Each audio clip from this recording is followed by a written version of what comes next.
Buenas tardes, vamos a comenzar con nuestra clase, ¿vale? De su asignatura de Inteligencia Artificial 2. Y hoy vamos a ver un tema que me gusta mucho, que son las máquinas de soporte vectorial. También lo pueden ver como máquinas vector soporte, ¿vale? En inglés, Support Vector Machine. Acuérdense que los acrónimos yo siempre se los pongo en inglés para no tener que aprender los acrónimos de cada clase, ¿no? Bien. Vamos a ver un poco de la teoría, de cómo se llegan a las fórmulas de la SVM, ¿vale? Y bien, un poquito de contexto. Las SVM fueron desarrolladas principalmente por Vladimir Bábnik, ¿vale? En los años 90, ¿vale? Bábnik nació en la Unión Soviética, ¿hecho? Y fue profesor mucho tiempo en una de las universidades en la Unión Soviética, hasta que en el año 1990 emigró a Estados Unidos, donde trabajó en AT&T, ¿vale? En este periodo, en la década de los 90, fue cuando desarrolló esta idea de la máquina de soporte vectorial, ¿hecho? Que se volvió muy importante, no solo la técnica en sí, sino también toda la teoría que se desarrolló alrededor de esta técnica. Entonces, aparte de la SVM, es importante conocer que también a partir de ella se desarrolló la teoría de Bábnik-Chebovnetsky del aprendizaje estadístico, ¿vale? Aquí pueden ver la imagen a Bábnik leyendo su propio libro sobre la teoría de aprendizaje estadístico. Entonces, una cosa importante, en el curso nos hemos enfocado mucho a redes neuronales, pero la SVM no es una red neuronal, ¿vale? Van a ver que se parece un poco el modelo porque partimos de modelos lineales, pero es un modelo que no es una red neuronal, sigue siendo Machine Learning, ¿vale? Pero lo solemos incluir en una área que le llamamos aprendizaje estadístico, ¿vale?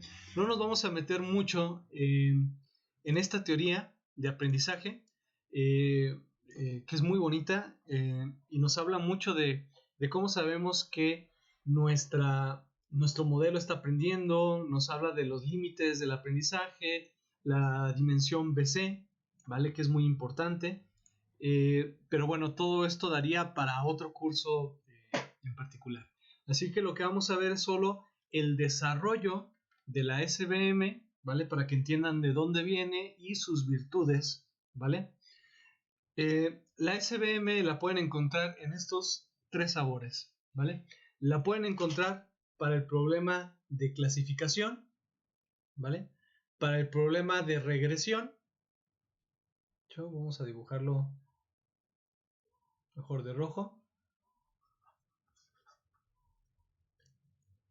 Y para el problema de clustering, ¿vale?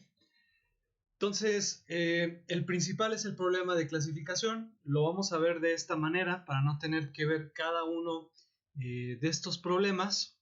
Lo vamos a ver como un problema de clasificador, pero hay algunas extensiones para volverlo un regresor, ¿vale? Con un truco muy parecido a lo que hace KNN.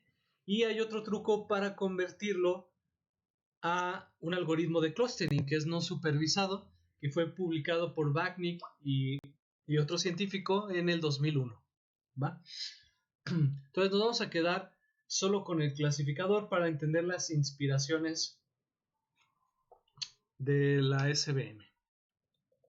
Bien, vamos a partir otra vez con un problema de clasificación, ¿vale? Yo tengo puntos azules y puntos rojos, ¿vale? Una clase le puedo llamar positiva, quizás a los rojos, ¿vale? Vamos a llamarle a estos positivos. Y estas muestras de aquí van a ser muestras negativas, ¿vale? Entonces, cuando yo quiero hacer un algoritmo que divida estas clases para hacer un clasificador, pues yo puedo usar el perceptrón, por ejemplo, ¿no? Es un problema que parece linealmente separable. Entonces, el perceptrón, vamos a dibujarlo aquí con una línea azul, va a ser una línea, va a ser un hiperplano que va a separar estas dos clases, ¿vale? por ejemplo, ese hiperplano de ahí, ¿vale? Entonces, ese hiperplano es un clasificador que para ese conjunto de esos 4 puntos, para ese conjunto de muestras de patrones, lo va a poder dividir muy bien, ¿vale? Vamos a tener un 100% de clasificación correcta, ¿no? El problema es que cuando yo le muestro algunos ejemplos, el perceptrón se va a entrenar para esos ejemplos, ¿vale? Pero si entran nuevos ejemplos, por ejemplo, un nuevo ejemplo por aquí, azul, quizás otro nuevo ejemplo por aquí, ojo, pues si se fijan, ya no nos va a funcionar muy bien, ¿vale? Es decir, nosotros podemos entrenar un perceptrón, pero cuando le metamos datos que no haya visto, pues quizás no lo haga muy bien. Entonces, este es un problema muy típico y que no solo se da en el perceptrón, sino en muchas redes neuronales, ¿vale? ¿Por qué? Porque quizás el hiperplano que agarramos es el primero que se encontró que solucionaba el problema, ¿vale? De hecho, el perceptrón, dependiendo de la inicialización que utilicen, podría darnos otra línea, por ejemplo, esta de acá, esta de acá, esta de acá, ¿vale? Todos son probables perceptrones que pueden solucionar este problema de clasificación, ¿vale? Entonces lo que se preguntó Batnick era cómo encuentro la mejor línea, ¿vale? ¿Cómo entreno el mejor divisor lineal entre todas las infinitas soluciones que yo tengo? ¿Sí? Entonces, en lugar de preguntarnos, como en el perceptrón, encuentra una línea que divide los dos conjuntos, Batnick se preguntó por la línea óptima que divide los dos conjuntos, ¿vale? Entonces, quitando estos de aquí, ¿cuál sería la línea óptima que divide estos dos conjuntos? ¿Sí? Quizás la respuesta más fácil sea pensar en una línea que pase más o menos en medio de los patrones. ¿Hecho? La línea que esté en medio pues va a ser más robusta a cuando yo encuentre puntos que no haya visto antes, ¿vale? Entonces, la idea de Batnick es encontrar esta línea, ¿no? La línea en medio, para eso vamos a crear unos márgenes, ¿vale? Por aquí.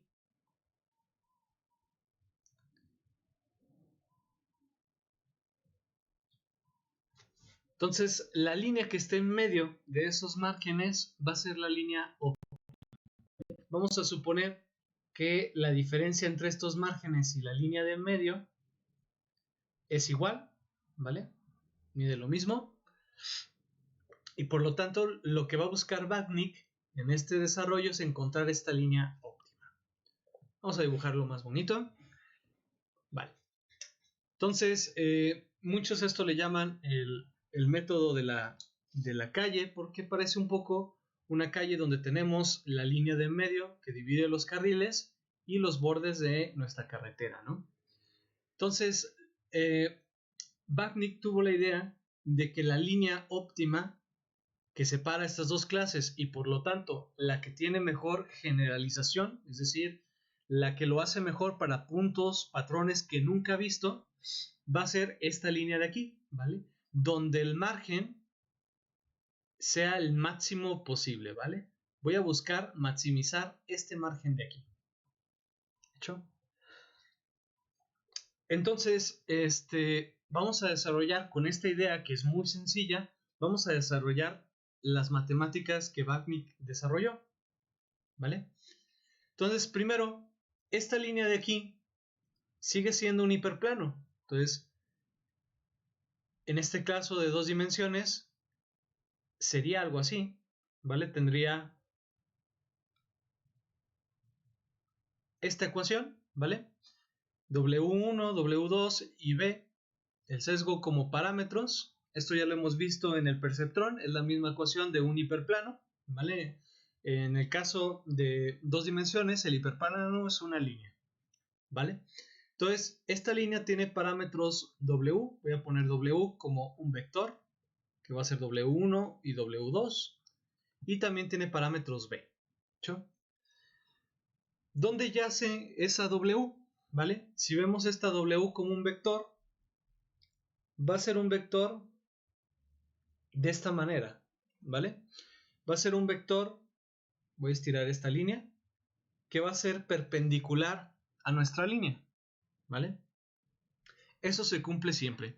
Si yo tengo los parámetros W, los parámetros no independientes de una línea, de un hiperplano, me van a formar un vector que va a apuntar de manera normal al hiperplano.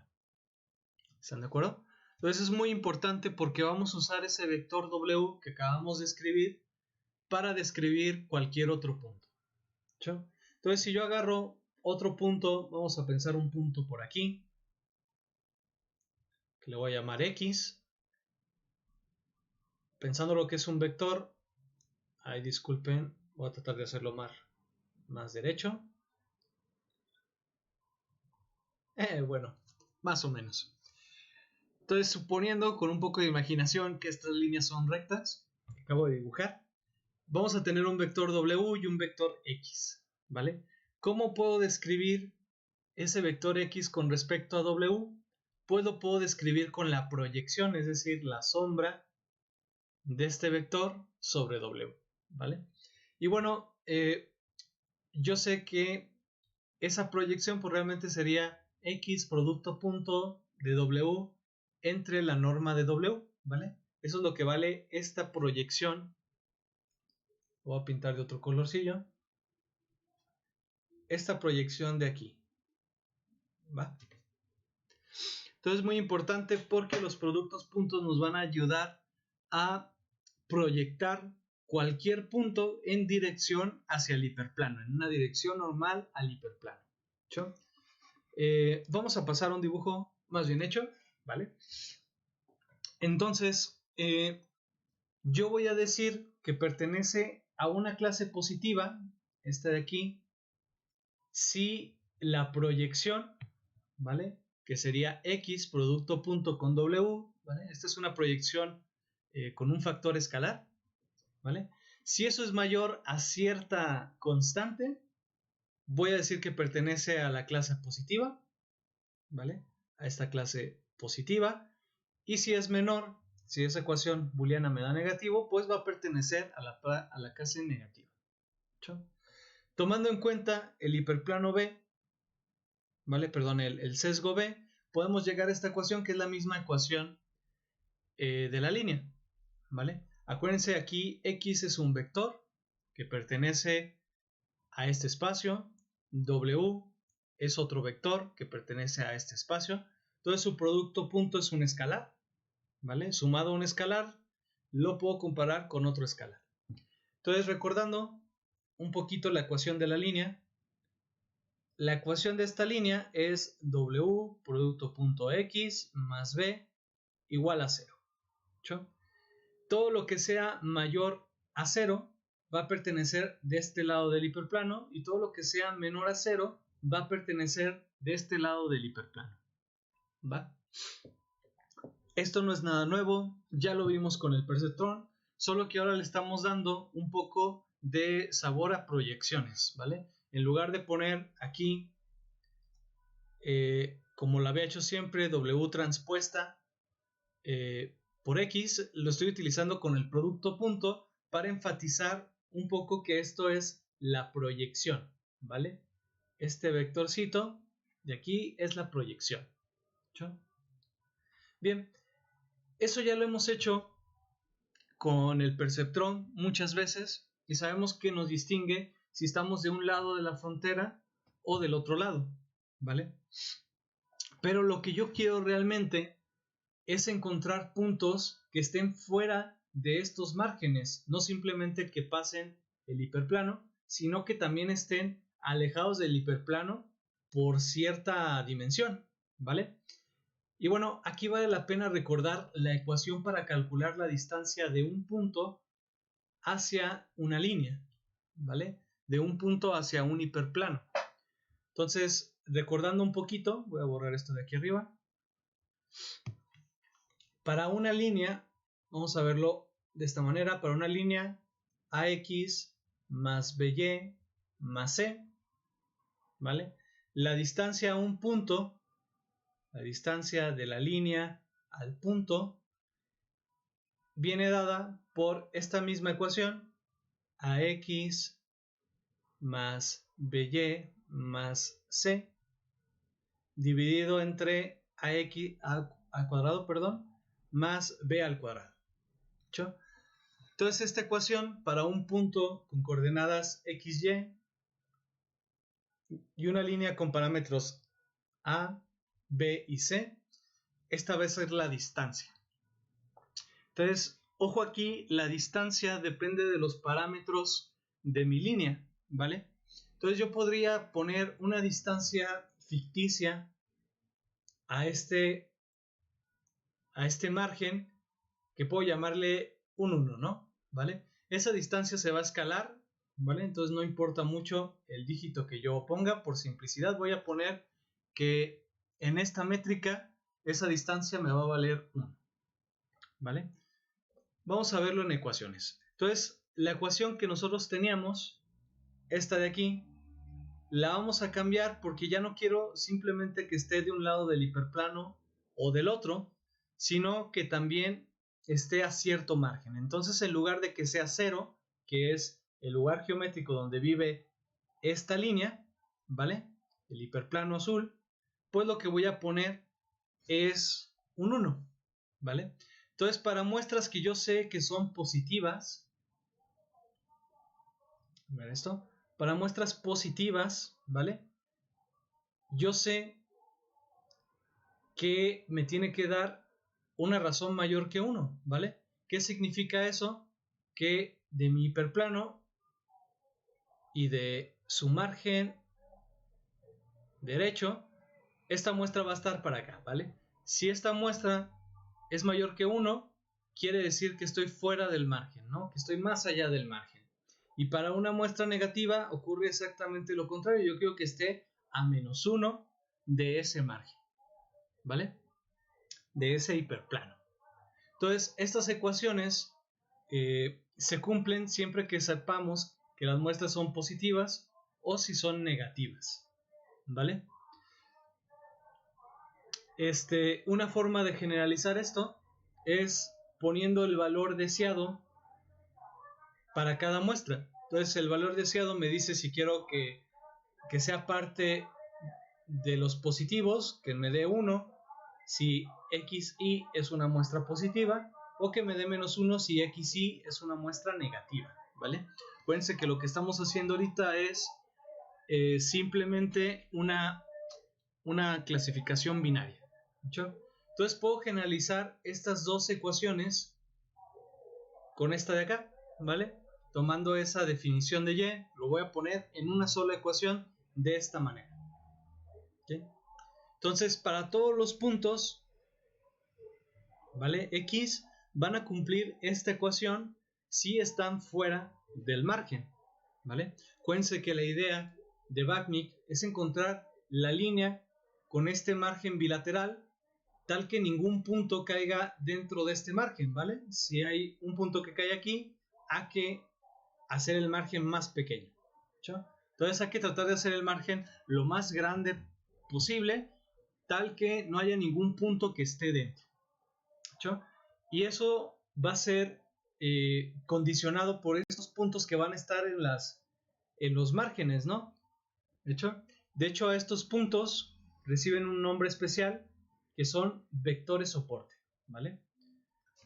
Como se imaginarán, pues la técnica significa máquinas de vector soporte. Entonces va a ser una máquina de estos vectores que tenemos que encontrar, ¿okay? Todo va a depender de estos vectores que van a estar en la periferia del margen, ¿sí?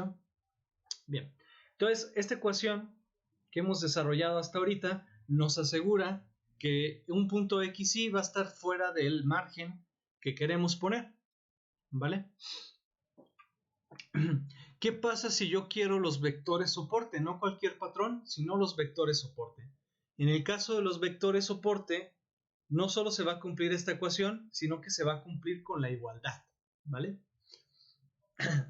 Entonces, despejando la ecuación anterior, voy a pasar el 1 al otro lado con signo negativo, ¿vale? Y para las muestras, que son los vectores soporte, se va a cumplir en la igualdad, ¿vale? Es decir, estos vectores que están en la periferia del margen, ¿vale? Van a cumplir esa igualdad, y todos los que estén más allá van a cumplir la desigualdad. ¿Hecho? Vale, entonces vamos progresando un poquito. A partir de los parámetros de la línea, hemos llegado a una ecuación que me detecta esos vectores soportes, ¿vale? Todos los vectores que sean soporte van a cumplir esa ecuación de ahí. ¿Hecho? Bien. Vamos a preguntarnos ahora, por otro lado, vamos a preguntarnos cuál sería el tamaño del margen. Acuérdense que yo lo que quiero es encontrar una línea cuyo margen sea lo más grande posible, porque eso me va a hacer que esta separación sea la mayor, ¿vale? Entre mayor sea esta separación, pues mejor va a generalizar nuestro algoritmo, ¿vale? Hagan de cuenta que estamos tratando de hacer un perceptrón, pero con la mejor generalización posible, ¿vale? Entonces lo que me interesa es sacar cuánto mide este margen de aquí, ¿no? Y lo voy a hacer con una muestra. Me voy a imaginar una muestra que es negativa, que va a vivir aquí justo en medio, y otra muestra que es positiva y que vive en el margen. Entonces voy a agarrar dos vectores soporte, ¿vale? Acuérdense, los vectores soporte son los vectores que viven en el margen del hiperplano, ¿vale? Entonces esos vectores, lo que voy a hacer es, voy a dibujar otra vez, voy a proyectarlos con el vector W, ¿vale? Acuérdense que la proyección de un vector sobre otro, pues es X proyectado sobre ese vector entre su norma, ¿vale? Es decir, vamos a proyectar sobre el vector unitario W. ¿Okay? Vamos a ponerle aquí un gorrito de que es el vector unitario. Entonces esta proyección lo que me va a hacer es la sombra, ¿vale? Voy a borrar este de aquí. Vamos a dibujar con azul. Entonces, este de aquí sería la sombra de X menos 1 con W. Y si yo proyecto X más, pues me va a dar otra sombra en la misma dirección, X más por W circunflejo, ¿no? Bien, entonces al proyectar con el vector unitario de W, pues yo puedo encontrar esos dos vectores que van a yacer en esta dirección perpendicular a mi hiperplano, y la diferencia entre esos dos me va a dar la distancia de ese hiperplano, ¿vale? Entonces si yo hago X más menos X menos y hago la proyección al vector unitario de W, voy a obtener la distancia de ese hiperplano, ¿vale? El tamaño del margen. Vamos a elaborar un poquito más esto. Supongamos que tenemos una muestra positiva, ¿vale? Y vamos a sustituirlo en la ecuación que ya habíamos encontrado, ¿vale? ¿Por qué? Porque es un vector soporte, ¿no? Entonces yo puedo sustituir en esa ecuación y se va a cumplir. Entonces, para una muestra positiva, este y va a ser igual a 1, ¿vale? Sustituimos ahí, ¿vale? La y la pasamos a un 1. Podemos multiplicar por las dos cosas y la b la podemos pasar hacia el otro lado con signo negativo, y me queda que W por X positivo es igual a 1 menos b, ¿vale? Al contrario, para una muestra negativa, este valor deseado y pues va a ser un menos 1, ¿vale? Lo sustituimos, lo distribuimos en esta multiplicación y la b la pasamos al otro lado, ¿vale? Tiene signo positivo, multiplicado por menos sería negativo, y al pasarlo al otro lado vuelve a ser positivo, ¿vale? Y ojo, aquí nos queda el signo negativo de este lado, ¿vale?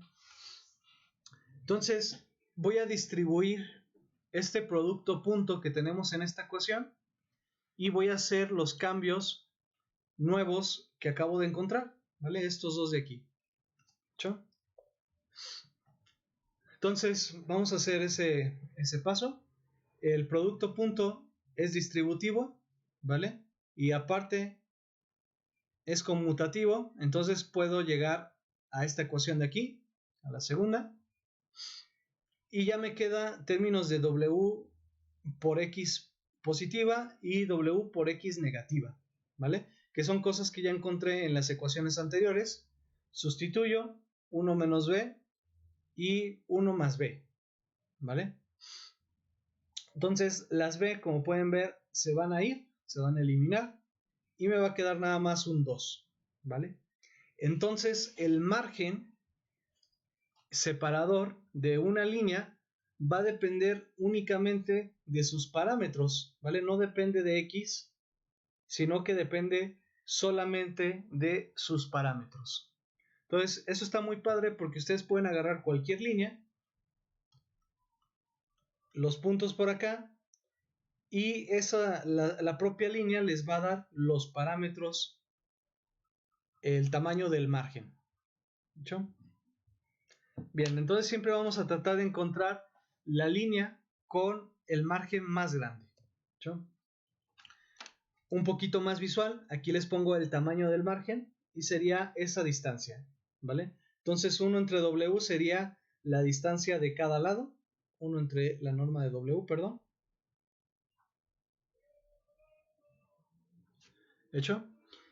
Y bueno, cuando encontremos la línea que tenga el margen lo más grande posible, esa va a ser la línea óptima, ¿vale? ¿Qué quiere decir? Que encontré los vectores patrón adecuados. ¿Hecho? Bien, entonces vamos a plantear esto como un problema de optimización, ¿vale? Lo que yo voy a querer es maximizar el margen, ¿vale? La distancia del margen, es decir, que voy a maximizar 2 entre la norma de W moviendo W. ¿Hecho? Entonces se vuelve un problema de optimización. Yo quiero encontrar la mejor línea y la mejor línea la voy a encontrar de esta manera, ¿vale? Bien, como ese problema está un poco raro, vamos a cambiarlo a otro problema. ¿Hecho? Entonces, cuando hablamos de maximización, de problemas de optimización, los valores constantes no nos afectan mucho. Entonces, yo puedo pasar de este problema de optimización a este otro de acá. ¿Por qué? Al maximizar esta expresión, también se va a maximizar esta otra expresión. ¿Hecho? Esto en problemas de optimización le llamamos problemas equivalentes.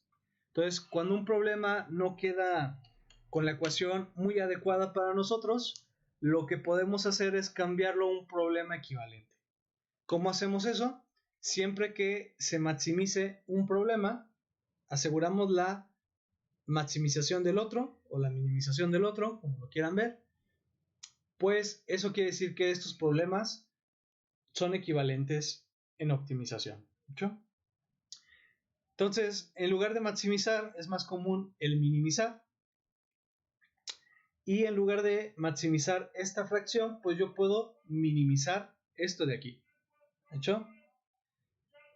Fíjense un poquito que al maximizar, es decir, esta fracción se va a hacer más grande cuando la norma de W sea muy pequeña, ¿vale? Entonces, maximizar esta expresión es lo mismo que minimizar esta otra expresión, ¿vale? Pero bueno, esta expresión nos sigue sin quedar muy de acuerdo, entonces la vamos a transformar a esto de acá, ¿hecho? Para esto recuerden que la norma de un vector, aquí no le estoy poniendo qué tipo de norma, normalmente cuando no le ponemos estamos pensando en una norma 2, ¿vale? Y esa norma 2, si la elevo al cuadrado, me va a quedar lo mismo que WT por W, ¿hecho? Entonces aquí lo que estoy haciendo es elevando la norma al cuadrado y dividiéndola entre un medio, ¿vale? ¿Por qué puedo hacer esto? Porque al maximizar esta expresión de aquí, perdón, al minimizarla, también se va a minimizar esta expresión de acá. ¿Sí? ¿Vale? Entonces un poquito de review. Si yo quiero minimizar esta expresión, al minimizarla se va a minimizar esta, por lo tanto se va a maximizar esta expresión y por lo tanto el problema original, que es el tamaño del margen, también se va a maximizar. ¿Sí? Entonces esto va a quedar como nuestro problema de optimización. ¿Va? Bien, hay todavía un problemita que es que este problema de optimización no viene solo, viene con algunas restricciones, ¿vale? Que son estas restricciones que ya habíamos puesto por aquí, ¿vale? Entonces yo tengo que optimizar ese margen, pero también tengo que asegurar que haya unos vectores soportes que caigan en el margen, ¿vale? Entonces aquí estamos utilizando la información de los datos más la información del hiperplano, ¿vale? Entonces nuestro problema de optimización va a pasar a ser este de aquí, ¿vale? Va a ser un problema de minimización con restricciones, ¿vale? Entonces va a ser este problema de minimización. Voy a minimizar esto, ¿vale? Sujeto a estas restricciones de aquí, donde las XY van a ser los vectores soporte. Es decir, las XY van a ser los vectores que caigan ahí en el margen. ¿Sí? Entonces, para cada hiperplano que yo pueda crear, voy a buscar esos vectores soporte que hacen esa ecuación 0. ¿Vale? ¿Dudas con esto, muchachos? ¿Todo bien? Bien, vamos a seguir con este problema y ya se está complicando un poco, un problema de minimización con restricciones. Para esto solemos usar una herramienta que le llamamos los multiplicadores de Lagrange, ¿vale? Recordando un poquito este tema, ignoro si ustedes lo llegaron a ver en otra clase, por si acaso no lo han visto, se lo voy a repetir fácilmente, quizás en su clase anterior de inteligencia artificial, de cómputo evolutivo lo hayan visto. Cuando tenemos un problema de optimización y aparte de ese problema tenemos restricciones, a este tipo de restricciones le llamamos restricciones de igualdad, también hay restricciones de inequidades, ¿vale? Entonces yo tengo n restricciones de igualdad, ¿vale? Entonces yo puedo transformar este problema con restricciones a otro problema sin restricciones, como es este de aquí, ¿vale? Solo que tengo un pequeño problema, ¿vale? Yo normalmente tenía estas variables x, acuérdense que x es un vector para nosotros, estamos hablando de optimización multivariada. Cuando yo transformo un problema de optimización con restricciones de equidad a un problema sin restricciones, voy a tenerle que agregar grados de libertad, ¿vale? Entonces estas lambdas van a ser también objetos de optimización. También voy a tener que encontrar esas lambdas de ahí. ¿Hecho? Entonces estas lambdas reciben un nombre especial que son los multiplicadores de Lagrange, ¿vale? Entonces el problema de optimización va a ser encontrar los parámetros de mi línea más estos multiplicadores de Lagrange. ¿Hecho? Bien, vamos a usar esto en el problema de optimización que tenemos y vamos a ver qué sale. ¿Hecho? Entonces, para resolver este problema nos va a llevar a construir algo que le llamamos lagrangiano, ¿vale? Que es esto de aquí, ¿vale? En el slide anterior, esta parte de aquí, esta nueva función, es el lagrangiano, ¿vale? Entonces, esto de aquí es el lagrangiano. ¿Hecho? Entonces vamos a construir el lagrangiano de este problema que nosotros tenemos para la SVM, ¿vale? Entonces el lagrangiano va a tener como parámetros W y lambda, los multiplicadores de Lagrange, y el objetivo va a ser minimizar esos dos, ¿vale?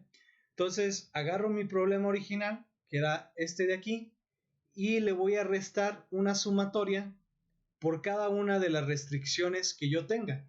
Entonces aquí están los multiplicadores de Lagrange y las restricciones, las igualdades a cero que tenía, son estas de aquí, ¿vale? Vamos a tener una restricción por cada vector soporte que tengamos, ¿vale? Entonces esta es la función que tenemos que optimizar. Tenemos que minimizar esto y al minimizarlo vamos a encontrar la línea óptima que separa mis clases, ¿vale? El clasificador binario óptimo. Entonces, se ve un poco complicado, pero tenemos algo a favor, que es esto cuadrático, ¿vale? ¿Qué es lo padre de que sea cuadrático? Pues si recuerdan cómo son las funciones cuadráticas, son algo así y tienen una cosa particular muy importante que es tener un solo mínimo global, ¿vale? Entonces, a comparación de otros problemas de optimización, que puede ser este de aquí, donde hay muchos mínimos locales, un problema cuadrático es un problema convexo que tiene un solo mínimo global, ¿vale? Entonces, esto está muy padre porque nos va a llevar a algoritmos que van a converger muy rápido. Entonces, en redes neuronales, ¿vale? Redes neuronales artificiales, a veces pasa esto de aquí, que hay muchos mínimos locales, y en la SVM siempre estamos resolviendo un problema cuadrático, ¿vale? Entonces, los algoritmos de optimización funcionan bastante rápido aquí. Bien, pero no nos vamos a quedar con eso. Ya podríamos darle este problema a un algoritmo de optimización, podrían meterlo a cómputo evolutivo y funcionaría, pero Batnik no se detuvo ahí. Entonces vamos a seguir con el desarrollo que hizo Batnik, ¿vale? Entonces Batnik, como cualquier técnica de optimización, lo que pensó fue en sacar la derivada e igualar a cero, ¿vale? Recuerden que nosotros hemos hecho mucho esto de aquí. ¿Por qué? Porque cuando yo saco una derivada y esa derivada es igual a cero, quiere decir que estoy llegando a los máximos o a los mínimos locales de una función, ¿vale? Entonces, si yo encuentro la derivada, pues sería el punto donde está el mínimo local, y como la función es convexa, voy a saber que ese va a ser el mínimo global, ¿vale? Entonces, me interesa mucho derivar, ¿no? Entonces vamos a derivar el lagrangiano con respecto a W, ¿vale? Entonces aquí ponemos el gradiente, ¿vale? De lagrangiano, ¿ok? Entonces vamos a derivar esto de aquí. Yo voy a borrar todo esto. Va. Entonces al derivar esta expresión, derivo todo lo que tenga W. Esto lo pueden ver como si W estuviera al cuadrado, ¿vale? Acuérdense que hay muchas reglas para cómo hacer esto en cálculo vectorial, ¿okay? Entonces, muchas de esas reglas se parecen mucho al caso de una sola variable. Entonces, al derivar esto, este 2 pasa a este lado y me queda solo W, ¿vale? Entonces, la derivada de este primer término me queda nada más W menos, y voy a derivar esta parte de aquí con respecto a W. ¿Dónde está la W? Aquí está. ¿Chau? Entonces la W está multiplicando la X, está multiplicando la y está multiplicando lambda, ¿vale? Este término B no tiene W, entonces su derivada es 0, y este término menos 1 tampoco tiene W, por lo tanto su derivada también es 0, ¿vale? Entonces podemos derivar como si estos no existieran, ¿vale? Entonces la derivada de esto me quedaría la sumatoria, ¿vale? ¿Por qué lo hago así? Porque una derivada es una transformación lineal, ¿vale? Entonces, la derivada de una suma es la suma de las derivadas, ¿sí? Y dentro tendría lambda i, y y xi, ¿vale? Y la w desaparece porque está a potencia 1, ¿vale?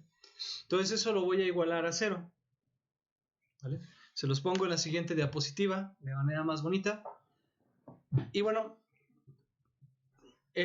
como estamos igualando a 0, vamos a poder despejar W. Entonces pasamos esto del otro lado, un signo contrario, y nos queda esto de aquí. ¿Sí? Entonces esta ecuación es muy importante y es algo muy padre que haya quedado de esta manera. Es algo que no esperábamos.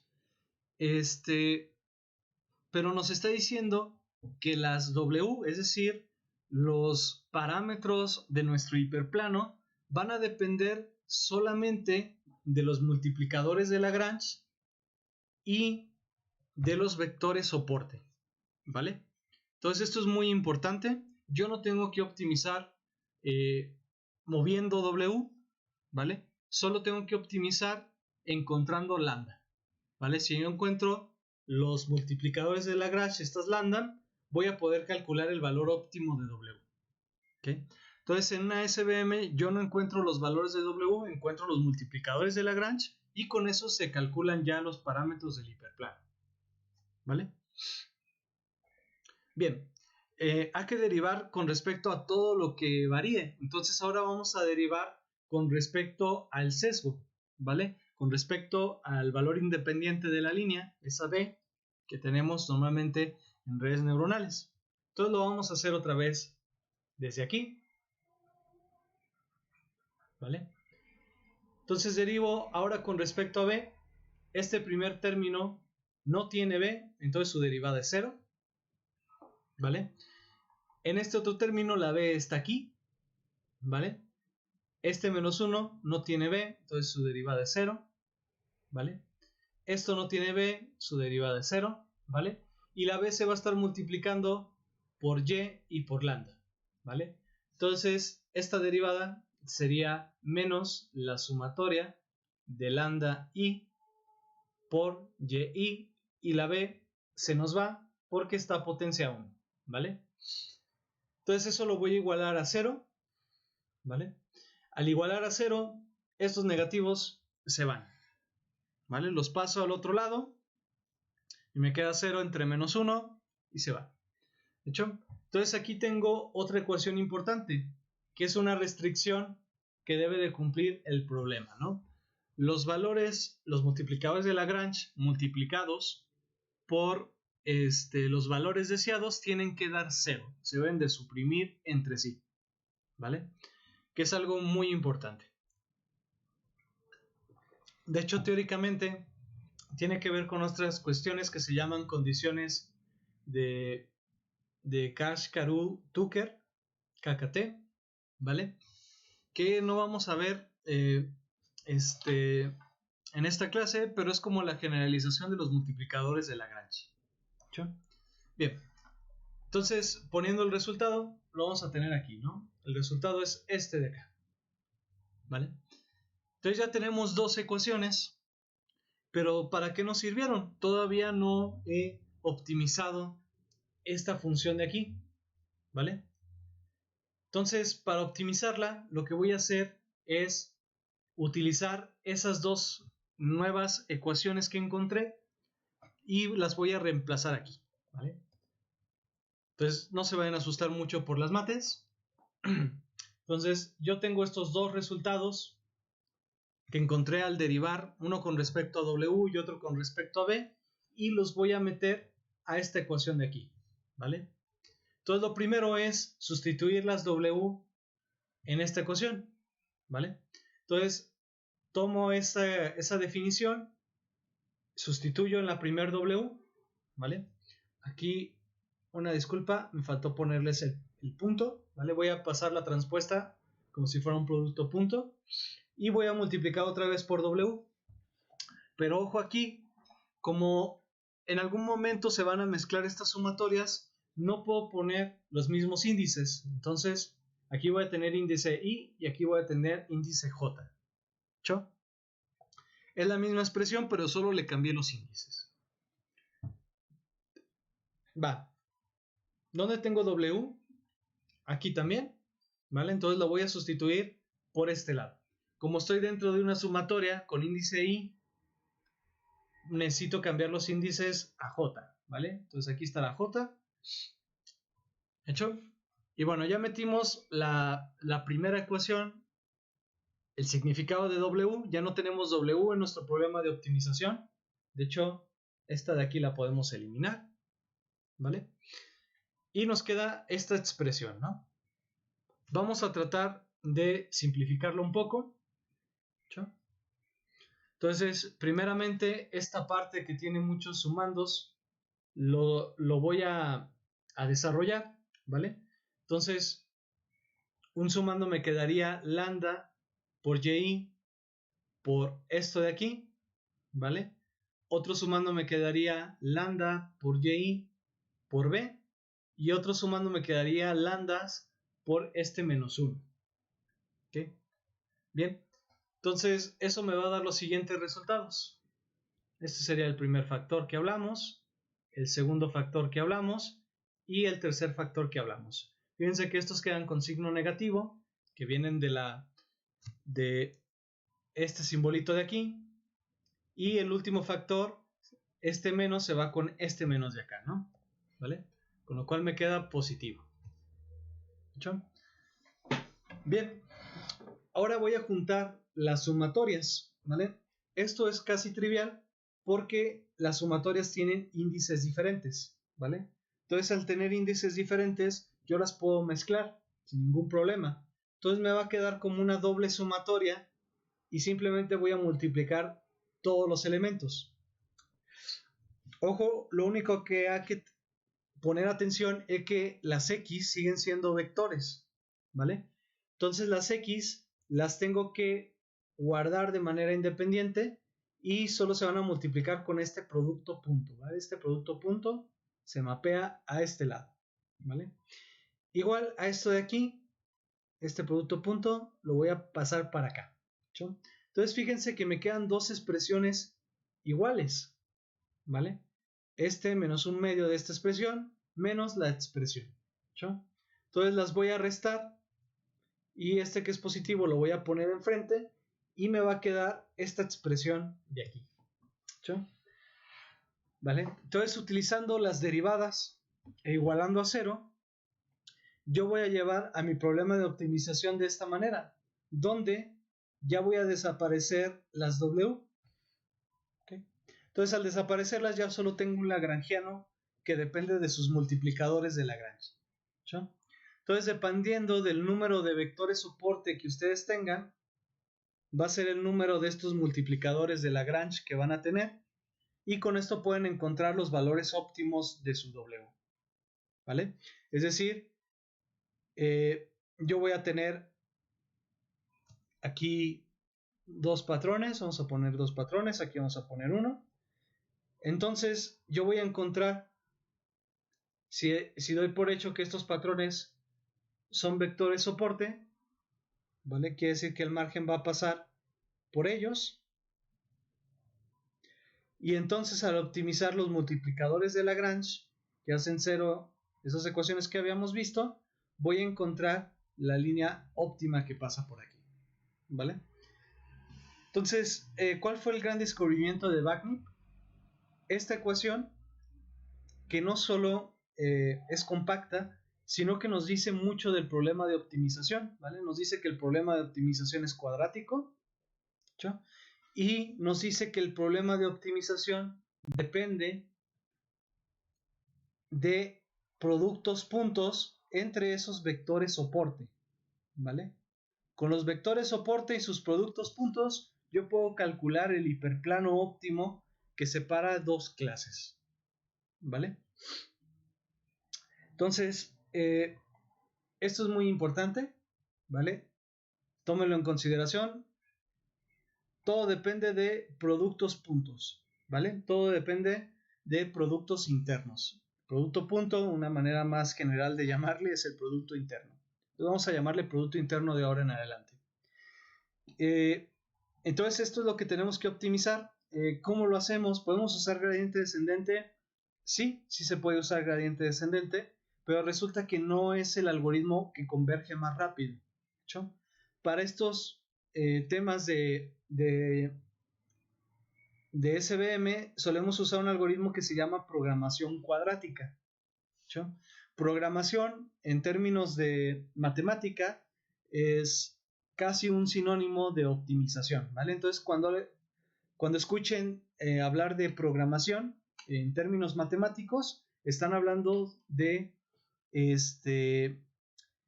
de optimización, ¿vale? Yo sé que puede confundir mucho a ustedes que son ingenieros en computación, pero resulta que esta palabra de programación viene desde la época de Leibniz, ¿no? Entonces es una palabra muy vieja y se suele utilizar para encontrar los parámetros óptimos, ¿vale? Entonces, programación cuadrática es una técnica de optimización para problemas cuadráticos con restricciones lineales. Exactamente lo que tenemos en la SVM, ¿vale?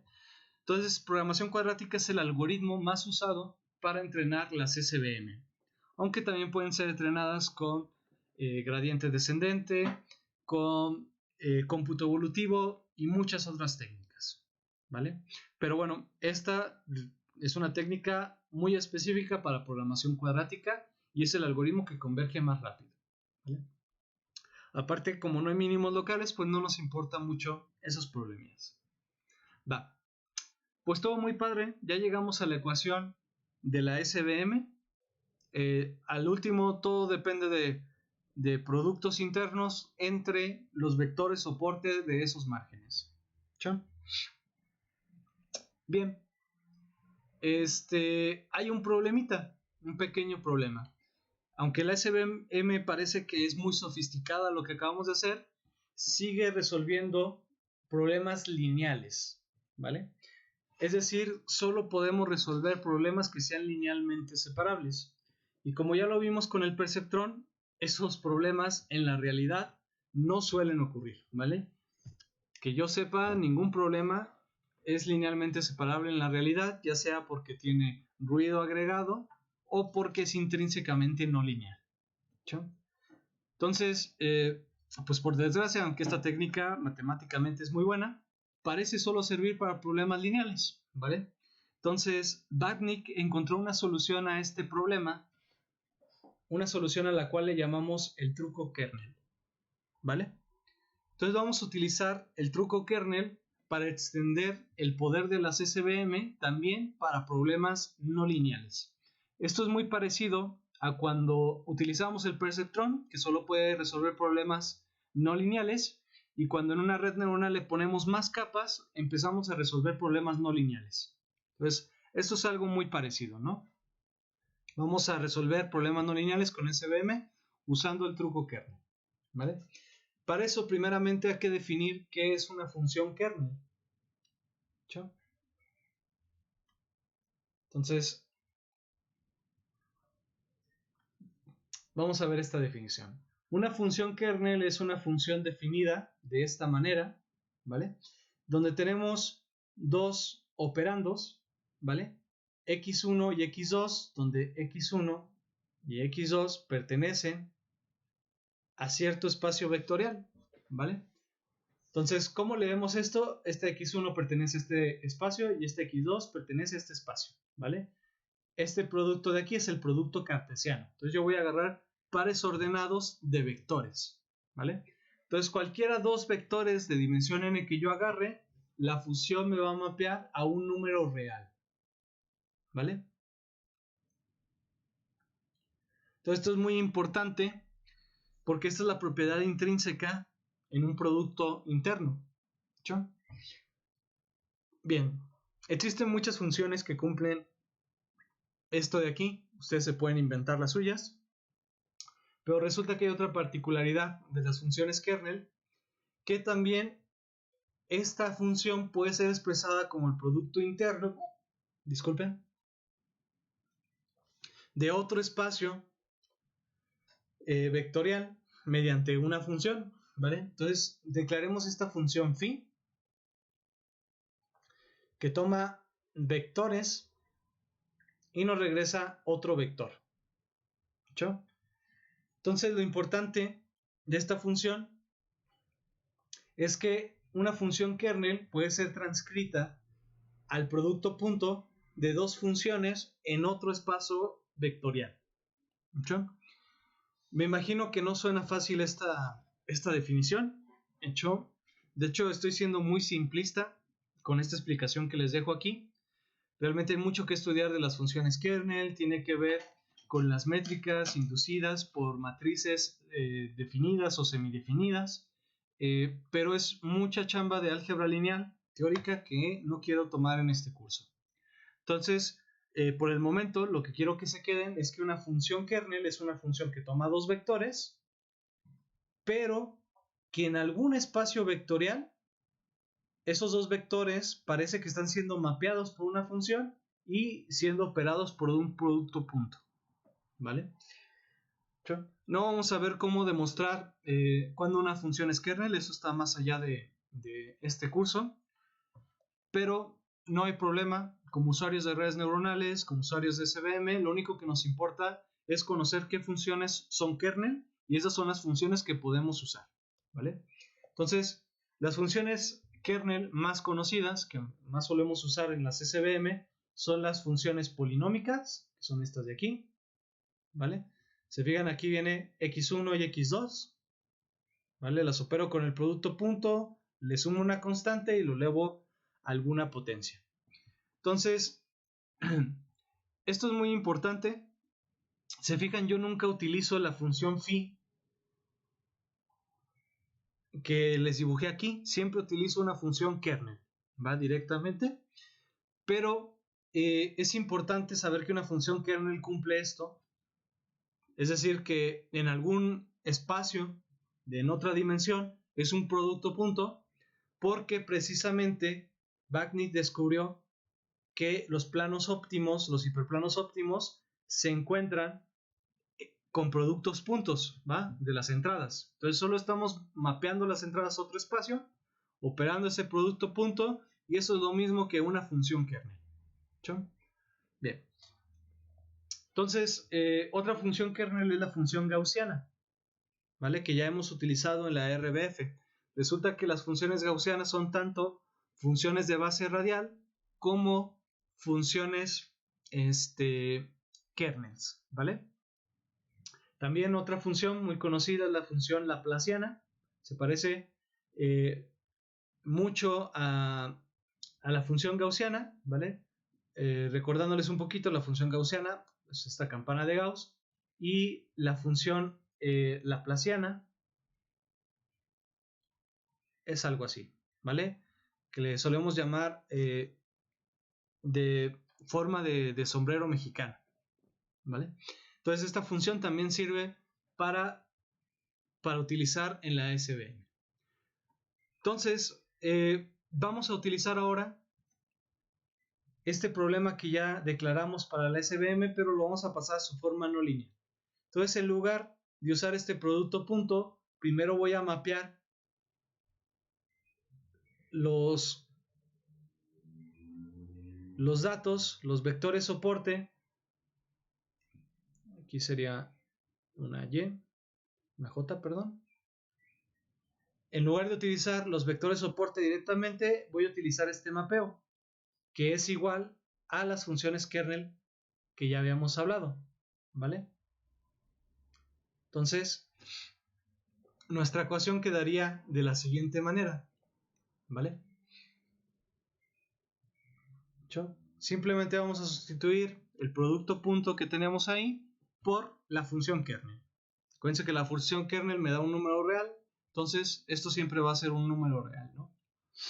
Bien, para entender un poquito la función kernel de manera visual, imagínense este problema de optimización, perdón, este problema de clasificación donde tengo puntos rojos y puntos azules. Entonces este problema es no linealmente separable, ¿sí? Pero lo que yo hago cuando utilizo el truco kernel es pasar a este otro espacio, ¿vale? Normalmente pasamos a otro espacio de dimensión superior de manera no lineal, siguiendo lo mismo que el teorema de Cover, y se fijan, si yo meto una función cuadrática de esos puntos, los puntos se van a estirar de esta manera, ¿vale? Entonces, en este espacio de 3 dimensiones, sí que puedo encontrar un hiperplano separador, ¿vale? Que es este hiperplano de aquí, que al ser visto en 2 dimensiones me queda una superficie de decisión no lineal. ¿Sí? Entonces, el truco kernel consiste en agarrar nuestros puntos, pasarlos a un espacio de manera no lineal, normalmente de dimensión superior, y en ese espacio, encontrar hiperplanos, y cuando lo regresamos al espacio original, vamos a encontrar superficies de decisión no lineal, ¿vale? Como es esta superficie roja. ¿Sí? Entonces, muy parecido al truco que utilizan las redes neuronales cuando ponen más capas, pero la SVM lo hace con el truco kernel, ¿vale? De hecho, el truco kernel es tan importante que hay otras técnicas de machine learning basadas en esto, como son las máquinas kernel, que no son propiamente máquinas de vectores soporte, entonces máquinas kernel, kernel PCA, ¿vale? Y hay muchas otras técnicas kernel que ustedes pueden encontrar en el estado del arte, ¿vale? Todo fue iniciado por este desarrollo de Bagni con las SVM, ¿vale? Bien, entonces finalmente llegamos a esta ecuación, ¿vale? El problema de optimización de una SVM. ¿Qué ventajas tiene? Al contrario de utilizar una red neuronal, pues esta SVM, al ser un problema cuadrático, tiene un solo mínimo global. Entonces, no tiene mínimo local, solo tiene uno, ¿vale? El global. Entonces, suele dar muy buenas soluciones, y las soluciones que da, como son los hiperplanos separadores óptimos, suelen tener muy buena generalización. ¿Sí? Entonces, yo en general, cuando tengo pocos datos, si estamos hablando de que tenemos solo 600 patrones para entrenar, suelo utilizar SVM, ¿vale? Si tengo más datos, por ejemplo, tengo unos 1500 hacia arriba, ya empiezo a usar mis MLP o otras técnicas de Deep Learning. Entonces, esta técnica de SVM, en mi caso particular, es mi favorita cuando tengo pocos datos. ¿Sí? Va, muchachos. Dejamos la clase hasta aquí. Cualquier pregunta me la hacen ahí por la plataforma. ¿Sí? Temas que siguen después de este SVM, vamos a ver redes convolucionales y un poquito de LSTM, ¿vale? Entonces ya casi terminamos nuestro semestre. Va. Bueno.